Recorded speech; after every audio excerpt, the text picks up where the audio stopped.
So when you join EXP, if you're like me, you might not pay too much attention to the equity side of it. I know that I didn't, and when I say I didn't pay much, I mean I pretty much ignored it altogether. But I think it's a really, really important part of our business. So I just want to go into how the equity works in a bit more detail. Adam is a bit better at that kind of thing than me, so I'm going to let him explain it to you. Yeah, so the equity. So I'm going to take you a little bit back to my Hatched days when I sold the business, and at the time I owned 50% of the business. And guess what? When the business was acquired, I banked some money because I owned equity in the business. Now, all of my team, as wonderful as they were, and some of them, work with EXP now, they didn't receive any of that, unfortunately. And so for me, I thought there was probably a better way. Now, I went off and did a couple of other jobs, didn't receive any equity in those businesses, and so I left with a big fat zero. And so my next move had to be where I had equity and skin in the game and owned part of the business. So I was initially going to go out on my own and have my own business again, and then EXP kind of came along and they said, well, you own this equity. And so for me, it was an absolute no-brainer because having equity in the business is a lot of fun when you decide to exit that business. Assuming you can exit successfully.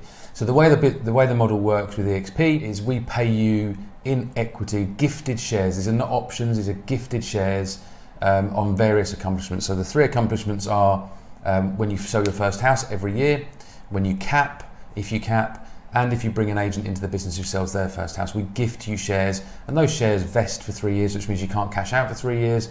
But obviously in 3 years' time, hopefully the share price has gone up. Share prices can go down, by the way. But if the share price goes up, then you're earning money in your sleep over the course of time, over that 3-year period, hopefully. The other way to earn shares is through every single house sale. Now, Scott has opted in to this share scheme, and you receive 5% of your commission in shares at EXP World Holdings at a 10% discount on every single sale that you do. You can opt in, opt out, doesn't really matter. We don't mind either way.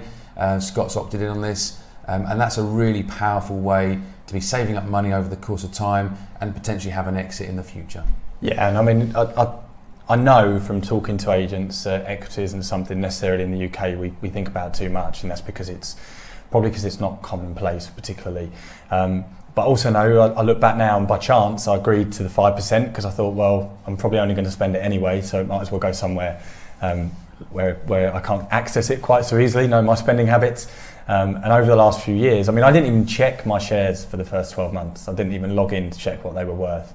I think when I joined, shares were in and around $7, something like that. They're significantly more than that now, just because I don't know when you're watching this video. I wouldn't be able to predict what that was, but have a little Google of it. The shares have performed really well.